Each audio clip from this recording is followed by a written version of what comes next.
हाँ जी साथियों, ज्योतिष दा एक्सरे किताब दी आडियो इहदा लेख नंबर 7 भाग नंबर 12 जन्म पत्री बनाउण समय किस चीज़ की लोड़ हुंदी है।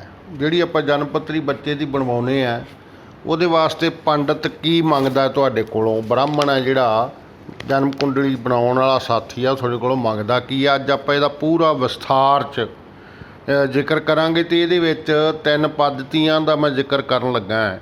वो तिन्ने पद्धतियां दी एक इकट्ठा मेरा बनाया होया हैगा अपना स्क्रीनशॉट, वो तुहानूं मैं दिखाऊँगा। ये तुसीं वो जरूर देख के उहदे तो वो चीज़ां जिहड़ियां मैं तुहानूं दस्सण लगा वो देख सकदे हो। उहदे च भी कितना फर्क है, इन्हां च जमीन आसमान का। पर फिर भी मैं इहनूं वक्रे रूप च समझाऊँगा भी। ज्योतिषियां मुताबक बच्चे की जन्म पत्री एक अजिहा वही खाता है जिस विच बच्चे के जीवन का सारा लेखा जोखा आ जाता है। इस विच अनपढ़ता, पढ़ाई, रुजगार, बेरोजगार, ब्याह, तलाक, दुख सुख, लड़ाई झगड़ा, देश विदेश ते इत्थों तक कि इस बच्चे दे अगों बच्चे किन्ने कदों अते की होणगे वर्गा सारा बेरवा दर्ज हुंदा है। इकल्ला ये नहीं वो पिछले जन्म विच की सी, की वो मर के सुरग च जाएगा जां नरक च। भाव के इकल्ले इस जन्म का ही नहीं सगों कई जन्मां का लेखा जोखा किया जाता है। पर नाल ही ये शर्त भी हुंदी है कि इस नूं पढ़न वाला कोई जानकार होना चाहिए है। जन्म पत्री बनाउण वेले ही ये पहली शर्त है कि बनाउण वाला पूरा जानकार होवे, जन्म समय की पूरी जानकारी होवे, जन्म स्थान अते मिति बारे भी पूरा पता होवे तां जन्म पत्री शुद्ध ते पूर्ण जानकारी देण वाली बन सकती है। ज्योतिष सिर्फ इत्थे ही बस नहीं करता बल्कि ये भी दलील दिंदा है कि जन्म तो बुढ़ापे तक होण वाले रोगां दा पहला ही पता लगाया जा सकता है।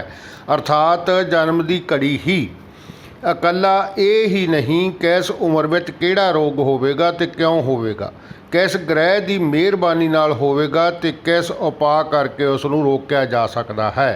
भाव के जिवें जेकर शुगर ग्रहां दे माड़े प्रभाव सदका 45 सालां दे आदमी जां औरत नूं होनी है तां वो 40 सालां तो ही मिठा बंद करके ते नाल ही जिम्मेवार ग्रह का अपा ज्योतिषी जी दे दस्सण मुताबक करके इस सारे कासे नूं रोक सकता है ते सेहतमंद जिंदगी जिउं सकता है। इन्ने जरूरी विषय नूं सरकार ने स्कूली सिलेबस चों बाहर क्यों कढ दिता, एक वखरे लेख विच पढ़ांगे। पर पहलां ज्योतिष मुताबक कुंडली बनाउण दीआं लोड़ींदियां चीज़ां इकट्ठियां कर लईए। जदों भी ज्योतिषी साहबान किसी चैनल ते बैठा हुंदा है, कोई गिणी मिथी काल आउंदी है तो वो पुछे गए सवाल का उत्तर देण लई साडे कोलों 3 चीज़ां की जानकारी लैंदा है। नंबर 1 जन्म समा, नंबर 2 जन्म मिति, नंबर 3 जन्म स्थान। हुण आपां जन्म समय का विस्तार देख लीए।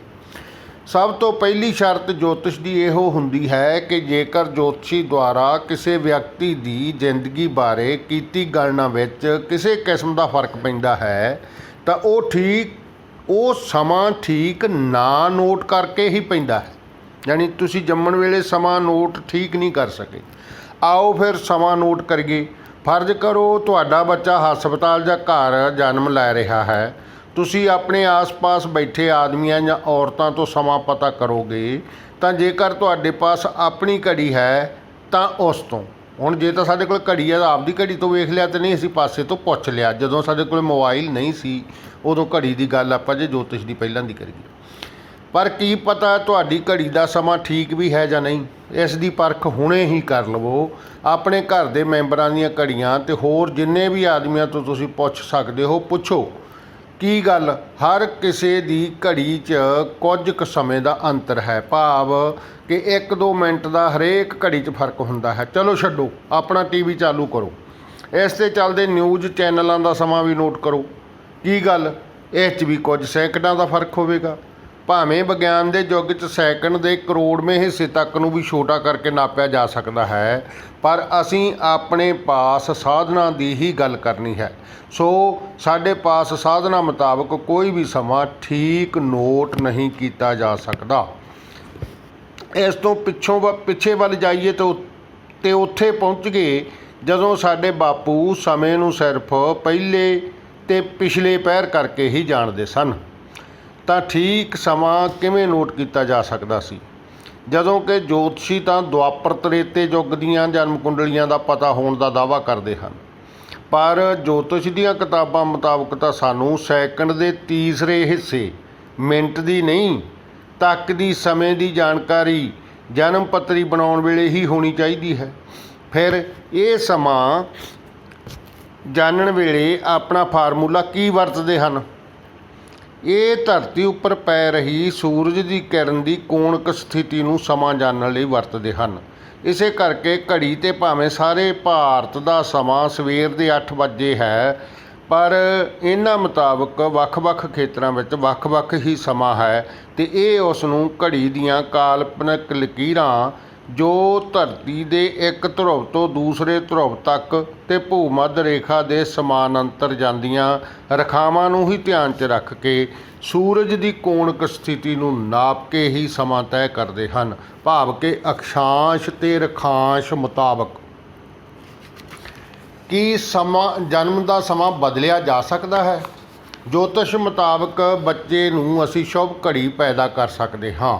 ਇਸੇ ਕਰਕੇ ਪੜ੍ਹੇ ਲਿਖੇ ਅਤੇ ਸ਼ਹਿਰੀ, ਖਾਸ ਕਰਕੇ ਹਿੰਦੂ ਪਰਿਵਾਰਾਂ ਵਿੱਚ ਵੱਡੇ ਆਪਰੇਸ਼ਨਾਂ ਨਾਲ ਬੱਚੇ ਨੂੰ ਪੈਦਾ ਕਰ ਲਿਆ ਜਾਂਦਾ ਹੈ, ਕਿਉਂਕਿ ਜੋਤਸ਼ੀ ਜੀ ਮੁਤਾਬਕ ਕੁਦਰਤੀ ਜਨਮ ਵੇਲੇ ਸ਼ੁਭ ਘੜੀ ਨਹੀਂ ਸੀ।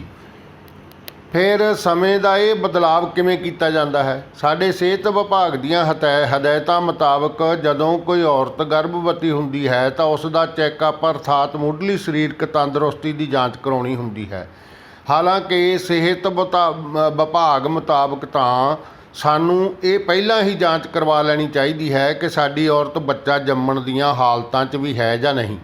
ਚਲੋ, ਅਸੀਂ ਪਹਿਲਾਂ ਤਾਂ ਇਹ ਕੰਮ ਨਹੀਂ ਕਰਵਾ ਸਕੇ, ਪਰ ਗਰਭ ਠਹਿਰਨ 'ਤੇ ਕਰਵਾ ਲਿਆ ਤਾਂ ਵੀ ਵਧਾਈ ਦੇ ਪਾਤਰ ਹਾਂ।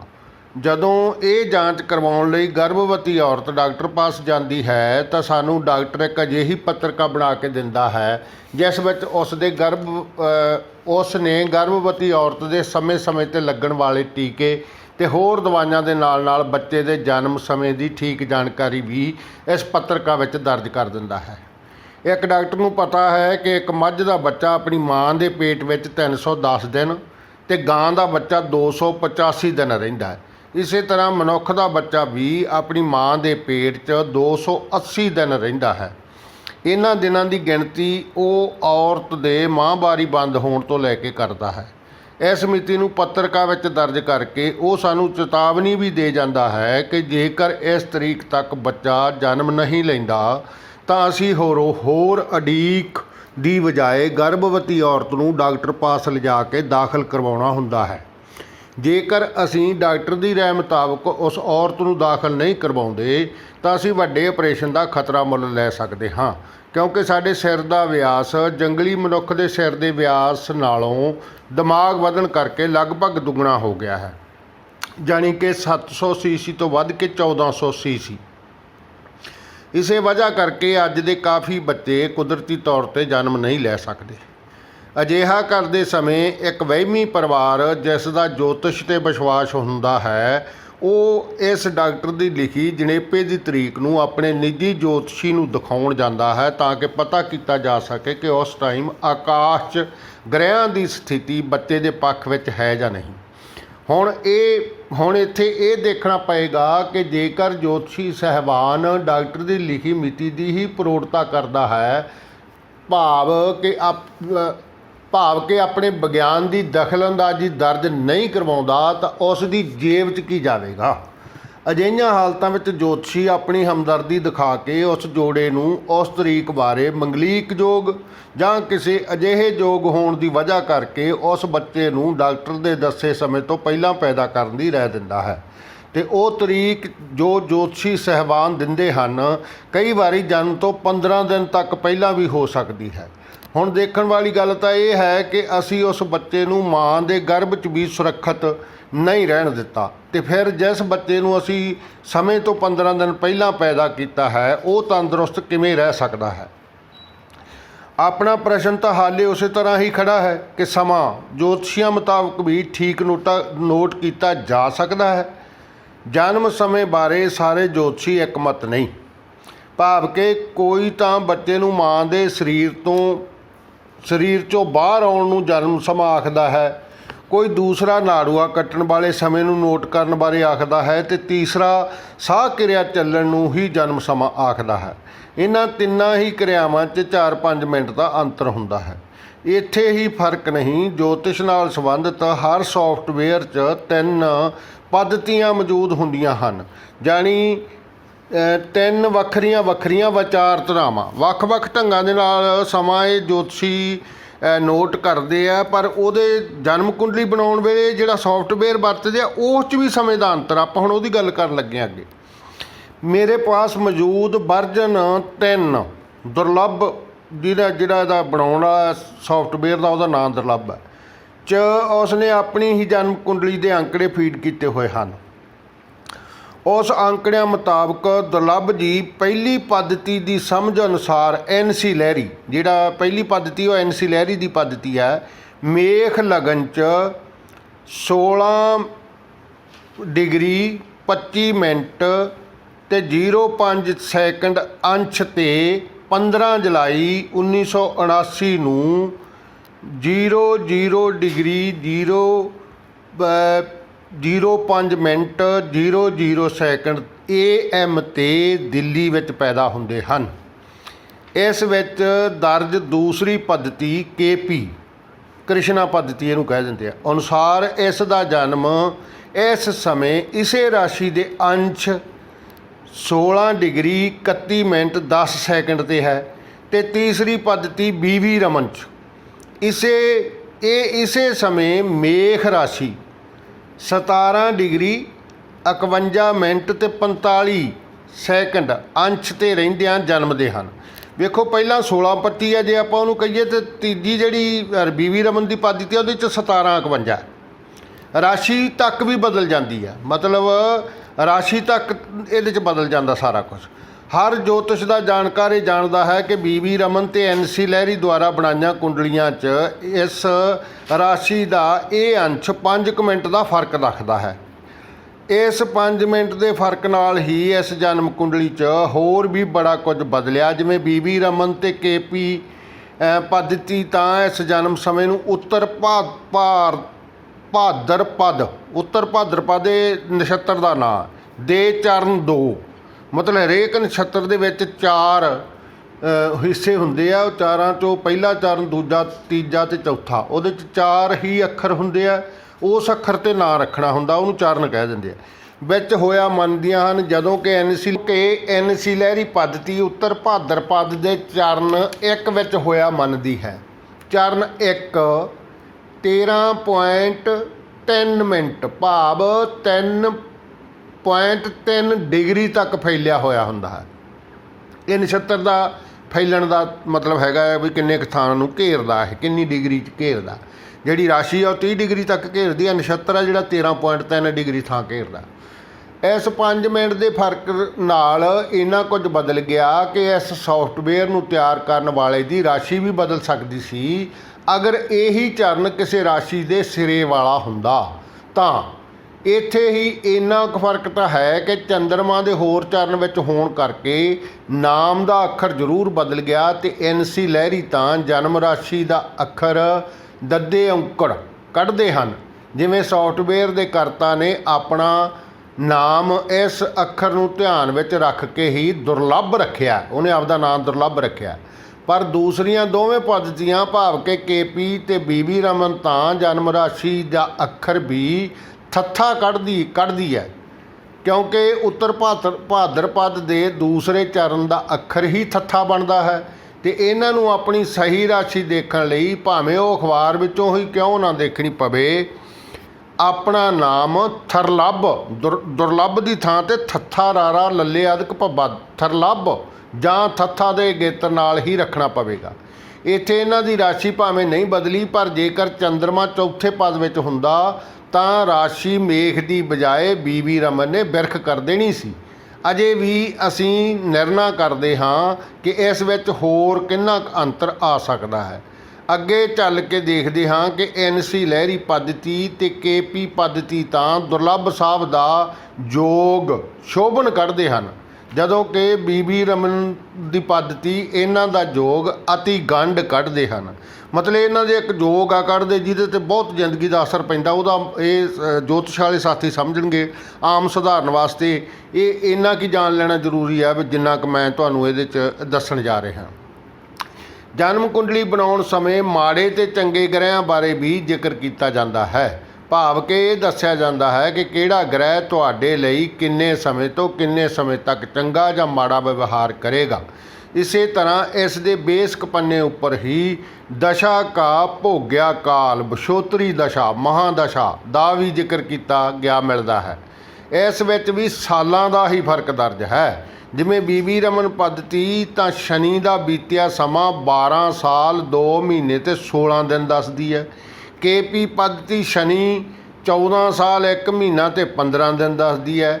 NC ਲਹਿਰੀ ਦੀ ਪੱਧਤੀ ਸ਼ਨੀ 14 ਸਾਲ 3 ਮਹੀਨੇ ਅਤੇ 7 ਦਿਨ ਦਾ ਦੱਸਦੀ ਹੈ, ਭਾਵ ਕਿ ਮਾੜੇ ਪ੍ਰਭਾਵ ਦਾ ਵੀ ਸਾਲਾਂ ਵੱਧੀ ਫਰਕ ਹੈ। ਆਹ ਫਰਕ ਪੈਂਦਾ ਇਹਦੇ 'ਚ ਜਦੋਂ ਇਹ ਇੱਕੋ ਸਮੇਂ 'ਤੇ ਵੱਖਰੀਆਂ ਵੱਖਰੀਆਂ ਪੱਧਤੀਆਂ ਦੇ ਨਾਲ ਜਨਮ ਕੁੰਡਲੀ ਬਣਾਉਂਦੇ ਆ। ਜ਼ਮੀਨ ਅਸਮਾਨ ਦਾ ਫਰਕ ਪੈ ਜਾਂਦਾ, ਇਹਨਾਂ ਦੀ ਆਪਸੀ ਸਮਝ ਹੀ ਨਹੀਂ ਰਲਦੀ।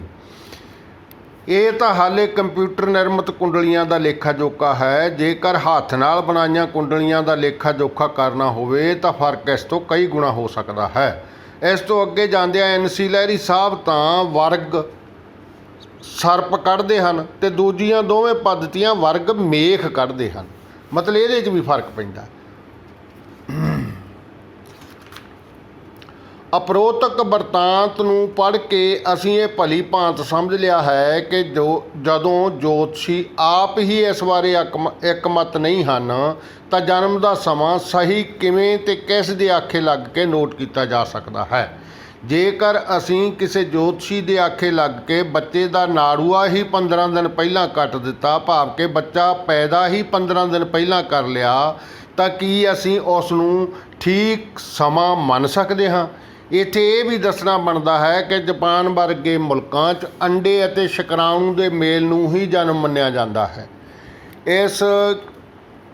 ਇਹ ਗੱਲ ਵੱਖਰੀ ਹੈ ਕਿ ਇਹ ਸਾਬਤ ਹੀ ਨਹੀਂ ਕੀਤਾ ਜਾ ਸਕਦਾ ਕਿ ਇਹਨਾਂ ਦਾ ਮੇਲ ਮਾਂ ਦੇ ਪੇਟ ਵਿੱਚ ਕਿਸ ਸਮੇਂ ਹੋਇਆ, ਕਿਉਂਕਿ ਮਾਹਵਾਰੀ ਦੇ 14ਵੇਂ ਅਤੇ 16ਵੇਂ ਦਿਨ ਅੰਡੇ ਨੇ ਤਿਆਰ ਹੋ ਕੇ ਬੱਚੇਦਾਨੀ ਵਿੱਚ ਆਉਣਾ ਹੈ ਅਤੇ ਇੱਥੇ ਹੀ ਉਸਨੇ ਨਰ ਸ਼ੁਕਰਾਣੂ ਦੀ ਉਡੀਕ ਕਰਨੀ ਹੁੰਦੀ ਹੈ ਅਤੇ ਇਹਨਾਂ ਦਿਨਾਂ ਵਿੱਚ ਕਿਸ ਦਿਨ ਇਹਨਾਂ ਦਾ ਮੇਲ ਨਰ ਸ਼ੁਕਰਾਣੂ ਨਾਲ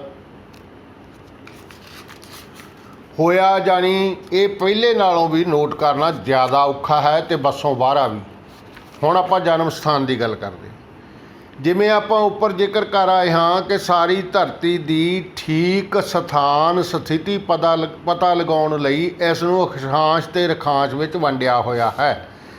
ਇਸੇ ਕਰਕੇ ਕਿਸੇ ਚੈਨਲ 'ਤੇ ਬੈਠਾ ਜੋਤਸ਼ੀ ਜਦੋਂ ਕਿਸੇ ਦਾ ਭਵਿੱਖ ਦੱਸ ਰਿਹਾ ਹੁੰਦਾ ਹੈ ਤਾਂ ਉਹ ਸਥਾਨ ਬਾਰੇ ਵੀ ਪੁੱਛਦਾ ਹੈ, ਕਿਉਂਕਿ ਉਸਨੇ ਇਹ ਪਤਾ ਕਰਨਾ ਹੁੰਦਾ ਹੈ ਕਿ ਇਸ ਬੱਚੇ ਦੇ ਜਨਮ ਵੇਲੇ ਧਰਤੀ ਦੇ ਉਸ ਹਿੱਸੇ ਉੱਪਰ ਸੂਰਜ ਦੀ ਕੋਣਕ ਸਥਿਤੀ ਕੀ ਸੀ, ਕਿਉਂਕਿ ਸੂਰਜ ਦੀ ਕੋਣਕ ਸਥਿਤੀ ਹਰ ਪਲ ਬਦਲ ਰਹੀ ਹੈ। ਇਸ ਲਈ ਉਹ ਇਸ ਅਨੁਸਾਰ ਹੀ ਉਸ ਸਥਾਨ ਉੱਪਰ ਜਿੱਥੇ ਬੱਚਾ ਜਨਮ ਲੈ ਰਿਹਾ ਹੈ ਉਸ ਵਕਤ ਕੀ ਸਮਾਂ ਹੋਵੇਗਾ ਤੈਅ ਕਰਦਾ ਹੈ।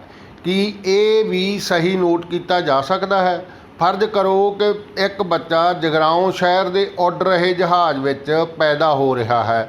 ਉਹ ਜਹਾਜ਼ ਲਗਾਤਾਰ ਆਪਣਾ ਸਥਾਨ ਬਦਲ ਰਿਹਾ ਹੈ। ਉਸਨੇ ਜਨਮ ਲੈਣਾ ਜਗਰਾਓਂ ਤੋਂ ਸ਼ੁਰੂ ਕੀਤਾ, ਨਾੜੂਆ ਚੰਡੀਗੜ੍ਹ ਪਹੁੰਚੇ ਤੋਂ ਕੱਟਿਆ ਗਿਆ ਅਤੇ ਸਾਹ ਕਿਰਿਆ ਜਾ ਕੇ ਦਿੱਲੀ ਚਾਲੂ ਹੋਈ।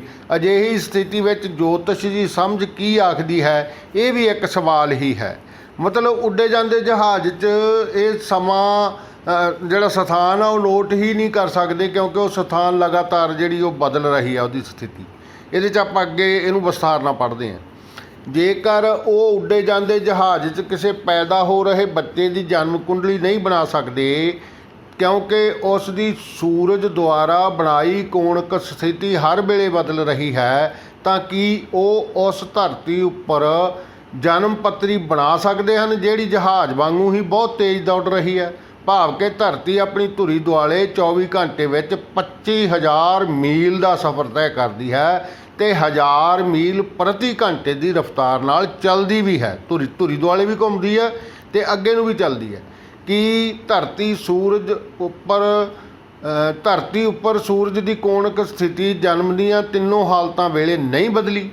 ਇੱਥੇ ਅੰਤਰਰਾਸ਼ਟਰੀ ਨਿਯਮ ਦੀ ਗੱਲ ਕਰਨੀ ਵੀ ਕਥਾ ਨਹੀਂ ਹੋਵੇਗੀ, ਕਿਉਂਕਿ ਉਸ ਅਨੁਸਾਰ ਉੱਡਦੇ ਜਹਾਜ਼ ਵਿੱਚ ਪੈਦਾ ਹੋਇਆ ਬੱਚਾ ਕਿਸੇ ਵੀ ਦੇਸ਼ ਦੀ ਨਾਗਰਿਕਤਾ ਲੈ ਸਕਦਾ ਹੈ, ਭਾਵੇਂ ਜਹਾਜ਼ ਉਸ ਦੇਸ਼ ਦੀਆਂ ਹੱਦਾਂ ਉੱਪਰ ਹੈ ਜਾਂ ਨਹੀਂ।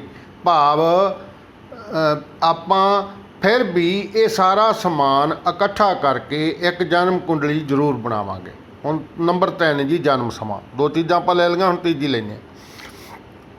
ਵਿਗਿਆਨਕ ਢੰਗ ਅਨੁਸਾਰ ਭਾਵੇਂ ਇਸ ਨੂੰ ਨੋਟ ਕਰਨ ਲਈ ਕੋਈ ਕਠਿਨਾਈ ਨਹੀਂ, ਪਰ ਫਿਰ ਜੋਤਸ਼ੀ ਕਾਹਦੇ ਜੇ ਇਹਨਾਂ ਵਿਗਿਆਨ ਦੇ ਨਿਯਮਾਂ ਅਨੁਸਾਰ ਕੋਈ ਕੰਮ ਕਰ ਲਿਆ।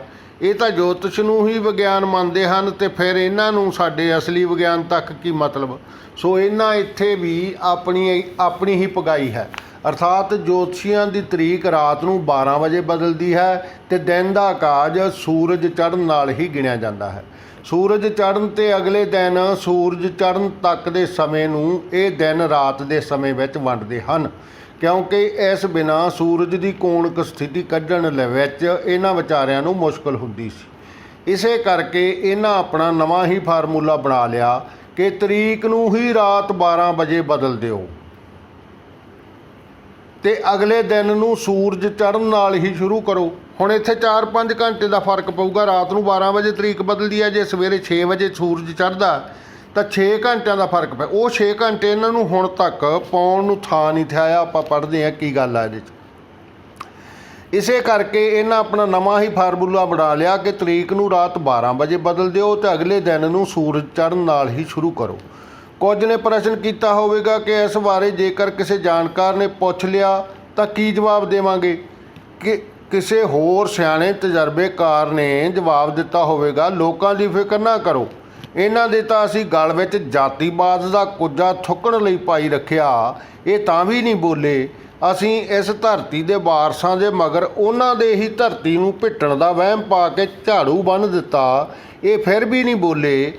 ਅਸੀਂ ਪੂਛ ਤੋਂ ਹਾਥੀ ਫੜ ਕੇ ਚਲਾਏ, ਇਹਨਾਂ ਫਿਰ ਵੀ ਪ੍ਰਸ਼ਨ ਨਹੀਂ ਕੀਤਾ। ਅਸੀਂ ਪਹਾੜ ਵੀ ਪਟਵਾ ਕੇ ਹੱਥ 'ਤੇ ਧਰਿਆ, ਇਹ ਫਿਰ ਵੀ ਸੱਚ ਮੰਨ ਗਏ। ਸੋ ਇਹਨਾਂ ਇਹ ਪ੍ਰਸ਼ਨ ਕਦੇ ਵੀ ਨਹੀਂ ਕਰਨਾ ਕਿ ਜੋਤਸ਼ੀ ਜੀ ਨਵੇਂ ਦਿਨ ਦਾ ਆਗਾਜ਼ ਤਾਂ ਰਾਤ 12 ਵਜੇ ਮੰਨਿਆ ਜਾਂਦਾ ਹੈ, ਤੁਸੀਂ ਤਾਂ ਇਹ ਬਿਲਕੁਲ ਹੀ ਗੈਰ ਵਿਗਿਆਨਕ ਗੱਲ ਕਰਦੇ ਹੋ। ਪਰ ਨਹੀਂ, ਅੱਜ ਦੇ ਪੜ੍ਹੇ ਲਿਖੇ ਅਤੇ ਸ਼ਹਿਰੀ ਮੱਧ ਅਤੇ ਉੱਚ ਵਰਗ ਦੇ ਪਰਿਵਾਰ ਸਗੋਂ ਇਸ ਵਹਿਮ 'ਚ ਜ਼ਿਆਦਾ ਫਸੇ ਹੋਏ ਨੇ ਅਤੇ ਉਹਨਾਂ ਇਹ ਪ੍ਰਸ਼ਨ ਕਦੇ ਵੀ ਨਹੀਂ ਕੀਤਾ ਅਤੇ ਨਾ ਹੀ ਸ਼ਾਇਦ ਕਰਨਗੇ। ਇੱਥੇ ਮੈਂ ਇੱਕ ਹੋਰ ਗੱਲ ਦੱਸ ਦੇਵਾਂ ਕਿ ਭਾਵੇਂ ਜੋਤਸ਼ੀ ਸਾਹਿਬਾਨ ਇਸ ਵਿਗਿਆਨ ਦੇ ਸੱਚ ਹੋਣ ਦੀ ਗੱਲ ਉਪਰੋਕਤ ਤਿੰਨੋਂ ਗੱਲਾਂ ਨਾਲ ਜੋੜਦੇ ਹਨ, ਪਰ ਇੱਕ ਖਾਸ ਛੋਟ ਇਹਨਾਂ ਲੋਕਾਂ ਵਾਸਤੇ ਦੇ ਰੱਖੀ ਹੈ ਜਿਨ੍ਹਾਂ ਨੂੰ ਆਪਣੀ ਜਨਮ ਤਰੀਕ, ਸਮੇਂ ਅਤੇ ਇੱਥੋਂ ਤੱਕ ਕਿ ਸਥਾਨ ਬਾਰੇ ਵੀ ਪਤਾ ਨਹੀਂ ਹੁੰਦਾ। ਉਹਨਾਂ ਸਭ ਦੀਆਂ ਇਹ ਤਿੰਨੋਂ ਚੀਜ਼ਾਂ ਇੱਕ ਫੁੱਲ ਵਿੱਚ ਹੀ ਲਿਖੀਆਂ ਹੁੰਦੀਆਂ ਹਨ, ਕਿਉਂਕਿ ਜੇਕਰ ਤੁਹਾਨੂੰ ਇਹਨਾਂ ਦਾ ਨਹੀਂ ਪਤਾ ਤਾਂ ਤੁਸੀਂ ਜਨਮ ਪੱਤਰੀ ਬਣਵਾਉਣਾ ਚਾਹੁੰਦੇ ਹੋ ਤਾਂ ਇਹ ਤੁਹਾਨੂੰ ਇੱਕ ਫੁੱਲ ਦਾ ਨਾਮ ਬੋਲਣ ਲਈ ਕਹਿਣਗੇ। ਉਸ ਦੇ ਆਧਾਰ 'ਤੇ ਹੀ ਇਹ ਤੁਹਾਡੀ ਜਨਮ ਪੱਤਰੀ ਬਣਾ ਸਕਦੇ ਹਨ। ਇਹ ਵੀ ਉਪਰੋਕਤ ਵਾਂਗ ਹੀ ਹੈ, ਜਿਹੜਾ ਕਿ ਅਸੀਂ ਕਿਹੜਾ ਫਿਰ ਪ੍ਰਸ਼ਨ ਕਰਨਾ ਕਿ ਇਹ ਕਿਵੇਂ ਹੋ ਸਕਦਾ, ਜਦੋਂ ਕਿ ਤੁਸੀਂ ਉਪਰੋਕਤ ਤਿੰਨਾਂ ਦੇ ਠੀਕ ਹੋਣ ਨਾਲ ਹੀ ਜਨਮ ਪੱਤਰੀ ਨੂੰ ਵਿਗਿਆਨਕ ਮੰਨਦੇ ਹੋ। ਸੋ ਇਹ ਸਾਰਾ ਸਮਾਨ ਤਾਂ ਆਪਾਂ ਇਕੱਠਾ ਕਰ ਲਿਆ। ਆਓ ਹੁਣ ਆਪਾਂ ਜਨਮ ਪੱਤਰੀ ਵੀ ਬਣਾਈਏ। ਜਨਮ ਪੱਤਰੀ ਕਿਵੇਂ ਬਣਾਈ ਜਾਂਦੀ ਹੈ? ਪਿਛਲੇ ਲੇਖ ਵਿਚਲਾ ਸਮਾਨ ਇਕੱਠਾ ਕਰਨ ਤੋਂ ਬਾਅਦ ਸਾਨੂੰ ਜਾਂ ਤਾਂ ਕੰਪਿਊਟਰ ਦੀ ਲੋੜ ਪਵੇਗੀ ਅਤੇ ਜਾਂ ਫਿਰ ਪੰਚਾਂਗ ਦੀ। ਹੁਣ ਪਹਿਲਾਂ ਇਹ ਸਮਝ ਲਈਏ ਕਿ ਪੰਚਾਂਗ ਕੀ ਹੈ। ਜੋਤਸ਼ੀਆਂ ਵੱਲੋਂ ਇੱਕ ਅਜਿਹੀ ਜੰਤਰੀ ਤਿਆਰ ਕੀਤੀ ਜਾਂਦੀ ਹੈ ਜਿਸ ਵਿੱਚ ਧਰਤੀ ਦੇ ਕਿਸੇ ਹਿੱਸੇ ਵਿੱਚ ਕਿਸੇ ਵੇਲੇ ਕੀ ਟਾਈਮ ਹੈ, ਉਹ ਸਥਾਨ ਕਿੰਨੀ ਅਕਸ਼ਾਂਸ਼ ਅਤੇ ਰੇਖਾਂਸ਼ ਉੱਪਰ ਸਥਿਤ ਹੈ ਅਤੇ ਉਸ ਸਥਾਨ ਉੱਪਰ ਉਸ ਵੇਲੇ ਕਿਹੜੇ ਗ੍ਰਹਿ ਨਛੱਤਰ ਦੀ ਕੀ ਸਥਿਤੀ ਹੈ, ਜਾਣੀ 5 ਅੰਗਾਂ, ਮਹੀਨਾ, ਸਾਲ, ਤਿਥੀ, ਵਾਰ ਤੇ ਸਮੇਂ ਦਾ ਗਿਆਨ ਇਸ ਤੋਂ ਹੁੰਦਾ ਹੈ। ਇਹ ਢੰਗ ਆਮ ਕਰਕੇ ਪੁਰਾਣੇ ਜੋਤਸ਼ੀ ਹੀ ਵਰਤਦੇ ਹਨ। ਨਵੇਂ ਬਹੁਤੇ ਜੋਤਸ਼ੀਆਂ ਨੂੰ ਤਾਂ ਇਹ ਦੇਖਣਾ ਵੀ ਨਹੀਂ ਆਉਂਦਾ ਹੁੰਦਾ। ਨਵੇਂ ਜੋਤਸ਼ੀਆਂ ਲਈ ਇਹ ਕੰਮ ਕੰਪਿਊਟਰ ਕਰ ਦਿੰਦਾ ਹੈ। ਇਸੇ ਕਰਕੇ ਜੇਕਰ ਕਿਸੇ ਜੇ ਕੋਈ ਜੋਤਿਸ਼ ਸੰਮੇਲਨ ਹੁੰਦਾ ਹੈ ਤਾਂ ਉਸ ਲਈ ਇਹ ਸ਼ਰਤ ਵੀ ਨਾਲ ਹੀ ਰੱਖੀ ਜਾਂਦੀ ਹੈ ਕਿ ਸਿਰਫ ਕੰਪਿਊਟਰ ਨਿਰਮਿਤ ਕੁੰਡਲੀਆਂ ਹੀ ਦੇਖੀਆਂ ਜਾਣਗੀਆਂ। ਕੰਪਿਊਟਰ 'ਤੇ ਹਰ ਕੋਈ ਕੰਪਿਊਟਰ ਦਾ ਜਾਣਕਾਰ ਕੁੰਡਲੀ ਬਣਾ ਸਕਦਾ ਹੈ, ਕਿਉਂਕਿ ਇੱਕ ਸੌਫਟਵੇਅਰ ਹੀ ਅਜਿਹਾ ਮਿਲ ਜਾਂਦਾ ਹੈ ਜਿਸ ਵਿੱਚ ਤੁਸੀਂ ਸਿਰਫ ਉਪਰੋਕਤ ਤਿੰਨੋਂ ਚੀਜ਼ਾਂ ਜਾਣੀ ਸਮਾਂ, ਮਿਤੀ, ਸਥਾਨ ਹੀ ਭਰਨਾ ਹੁੰਦਾ ਹੈ।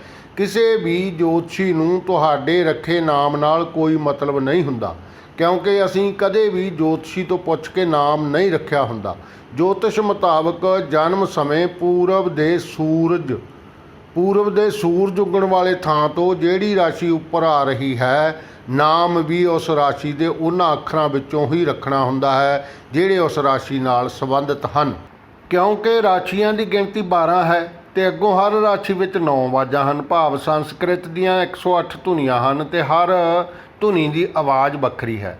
ਇਸ ਲਈ ਉਸ ਵੱਖਰੀ ਆਵਾਜ਼ ਅਨੁਸਾਰ ਹੀ ਉਸ ਬੱਚੇ ਦਾ ਨਾਮ ਰੱਖਣਾ ਜ਼ਰੂਰੀ ਹੈ। ਪਰ ਅਸੀਂ ਇੱਥੇ ਇਹ ਵੀ ਆਪਣੇ ਪੂਰਵਜਾਂ ਵਾਂਗ ਹਾਥੀ ਚਲਾਉਣ ਵਾਲੇ ਗੱਪ ਨੂੰ ਸਿਰ ਮਾਰ ਕੇ ਮੰਨਣ ਦਾ ਮੁਜ਼ਾਹਰਾ ਕਰਦੇ ਹਾਂ, ਕਿਉਂਕਿ ਅਸੀਂ ਹਰ ਰੋਜ਼ ਅਖਬਾਰ ਪੜ੍ਹਨ ਦੀ ਬਜਾਏ ਸਿਰਫ ਇਸ ਲਈ ਖਰੀਦਦੇ ਹਾਂ ਕਿ ਆਪਣੀ ਰਾਸ਼ੀ ਕੀ ਬੋਲਦੀ ਹੈ ਪੜ੍ਹੀ ਜਾਵੇ। ਪਰ ਕੀ ਉਹ ਰਾਸ਼ੀ ਸਾਡੀ ਹੀ ਹੁੰਦੀ ਹੈ? ਇਸ ਬਾਰੇ ਵਿਸਥਾਰ ਨਾਲ ਜੋਤਿਸ਼ ਦੇ ਸੌਫਟਵੇਅਰ ਦੇ ਕਰਤਾ ਦੀ ਜਨਮ ਕੁੰਡਲੀ ਦੇਖ ਕੇ ਪਤਾ ਲੱਗੇਗਾ ਕਿ ਜੋ ਅੱਗੇ ਬਣਾਈ ਗਈ ਹੈ, ਜਦੋਂ ਕਿ ਜੋਤਿਸ਼ ਮੁਤਾਬਕ ਵੀ ਇਹ ਸਾਡੇ ਨਾਲ ਧੋਖਾ ਹੀ ਹੈ, ਕਿਉਂਕਿ ਉਹ ਰਾਸ਼ੀ ਜਿਸ ਨੂੰ ਅਸੀਂ ਆਪਣੇ ਨਾਮ ਨਾਲ ਜੋੜ ਕੇ ਪੜ੍ਹਦੇ ਹਾਂ ਉਹ ਸਾਡੀ ਹੁੰਦੀ ਹੀ ਨਹੀਂ, ਕਿਉਂਕਿ ਸਾਡਾ ਨਾਮ ਸੰਸਕ੍ਰਿਤ ਦੀ ਉਸ ਧੁਨੀ ਦੀ ਆਵਾਜ਼ ਨੂੰ ਮੁੱਖ ਰੱਖ ਕੇ ਨਹੀਂ, ਸਗੋਂ ਆਪਣੀ ਮਰਜ਼ੀ ਨਾਲ ਹੀ ਰੱਖਿਆ ਹੁੰਦਾ ਹੈ। ਬੱਚੇ ਦਾ ਨਾਮ ਅਸੀਂ ਕਈ ਵਾਰੀ ਕਿਸੇ ਲਹਿਰ, ਪਾਰਟੀ ਜਾਂ ਵਿਚਾਰਧਾਰਾ ਜਾਂ ਧਰਮ ਆਦਿ ਤੋਂ ਪ੍ਰਭਾਵਿਤ ਹੋ ਕੇ ਵੀ ਰੱਖਦੇ ਹਾਂ। ਅੱਜ ਕੱਲ੍ਹ ਵੀ ਜਦੋਂ ਹਸਪਤਾਲ 'ਚ ਬੱਚਾ ਪੈਦਾ ਹੁੰਦਾ ਹੈ ਤਾਂ ਉਸੇ ਵਕਤ ਮਾਸੀਆਂ, ਚਾਚੀਆਂ ਨੂੰ ਫੋਨ ਨਾਮ ਲੱਭ ਕੇ ਲਿਆਉਣ ਦਾ ਵੀ ਕਰ ਦਿੱਤਾ ਜਾਂਦਾ ਹੈ ਅਤੇ ਇਹ ਜੋਤਸ਼ੀ ਦੀ ਜਨਮ ਕੁੰਡਲੀ ਦੇ ਫਿੱਟ ਨਹੀਂ ਬੈਠਦਾ ਅਤੇ ਫਿਰ ਅਸੀਂ ਗੁਆਂਢੀ ਦੀ ਰਾਸ਼ੀ ਦੇਖ ਕੇ ਹੀ ਸਫ਼ਰ ਕਰਦੇ ਹਾਂ।